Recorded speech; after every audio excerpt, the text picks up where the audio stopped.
সাবেক প্রধানমন্ত্রী শেখ হাসিনাতে আস্থার পর এবার শেখ হাসিনা আসবে বাংলাদেশ হাসবে স্লোগানে রাজপথে মাস্ক ও কাপড় দিয়ে মুখ ঢেকে কৃষক লীগ ও ছাত্রলীগের নেতাকর্মীরা মিছিল বের করেছে। গণঅভ্যুত্থানের পর ২৫০০ ও সোনারগাঁয়ে প্রথম মিছিলে দেখা মিলেছে আওয়ামী লীগের নেতাকর্মীদের। ২১ এপ্রিল ফতুল্লায় ভোরে যুবলীগের মিছিলের প্রস্তুতিকালে ৭ জনকে গ্রেফতার করেছে পুলিশ। এর আগে জুলাই গণঅভ্যুত্থানের পর গত ২৩ জানুয়ারি মধ্যরাতে নারায়ণগঞ্জে প্রথম শহরের গুরুত্বপূর্ণ কয়েকটি স্থান ও সরকারি দপ্তরের দেয়ালে নিষিদ্ধ সংগঠন ছাত্রলীগের পোস্টার সাটানো হয়। পোস্টারে শেখ হাসিনাতেই আস্থা, লিখনিতে গণঅভ্যুত্থানের মুখে পতন হওয়া আওয়ামী লীগ সরকারের সাবেক প্রধানমন্ত্রী শেখ হাসিনা, গডফাদার খ্যাত সাবেক সংসদ সদস্য শামীম ওসমান ও তার ছেলে ইমতিনান ওসমান অয়নের ছবি দেখা যায়। এর ৩ দিন পর ২৭ জানুয়ারি সরকারি তোলারাম কলেজের সামনে সাটানো হলো আজমেরী ওসমানের পোস্টার। তার পোস্টারে একই শেখ হাসিনাতেই আস্থা স্লোগান দেখা যায়। অন্তর্বর্তী সরকারকে অবৈধ ও অসাংবিধানিক আখ্যা দিয়ে ফেব্রুয়ারি মাস জুড়ে ১৮ দিনের কর্মসূচি ঘোষণা করে আওয়ামী লীগ। এরপরই ১ ও ৪ ফেব্রুয়ারি বন্দর উপজেলা কলাগাছিয়া থানার সোনাকান্দায় কর্মসূচি হিসেবে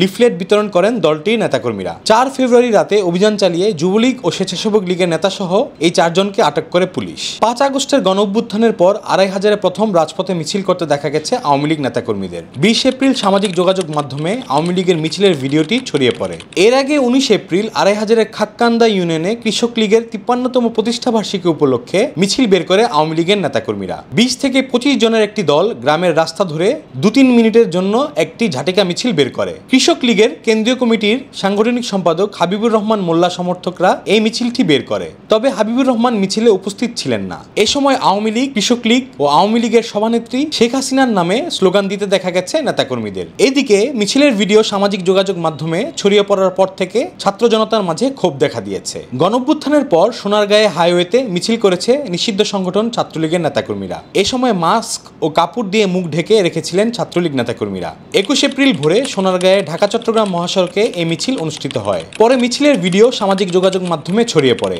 এ সময় ছাত্রলীগের ২০-২৫ জন নেতাকর্মী মিছিলে অংশগ্রহণ করে। পরিচয় গোপন করতে প্রত্যেকেরই মুখে কালো মাস্ক কিংবা কাপড় দিয়ে ঢাকা ছিল। ভোরে মহাসড়কে ১০ থেকে ১৫ মিনিটের মিছিল দিয়ে ভিডিও ধারণ করেন তারা। পরবর্তীতে সামাজিক যোগাযোগ মাধ্যমে ছাত্রলীগের ভেরিফাইড ফেসবুক পেজে ভিডিওটি প্রচার করা হয়। মিছিলে শেখ হাসিনা আসবে বাংলাদেশ হাসবে, জয় বাংলা জয় বঙ্গবন্ধু স্লোগান দিতে দেখা গেছে ছাত্রলীগ নেতাকর্মীদের। গণঅভ্যুত্থানের পর ফতুল্লা লিংক রোডে মিছিল বের করেছিল আওয়ামী লীগ ও অঙ্গ সংগঠনের নেতাকর্মীরা। গতকাল ২১ এপ্রিল ফতুল্লায় ভোরে আওয়ামী লীগের এক কর্মী সহ ৭ জনকে আটক করেছে পুলিশ। সদর উপজেলার শিবু মার্কেট এলাকা থেকে আসামিদের আটক করা হয়েছে।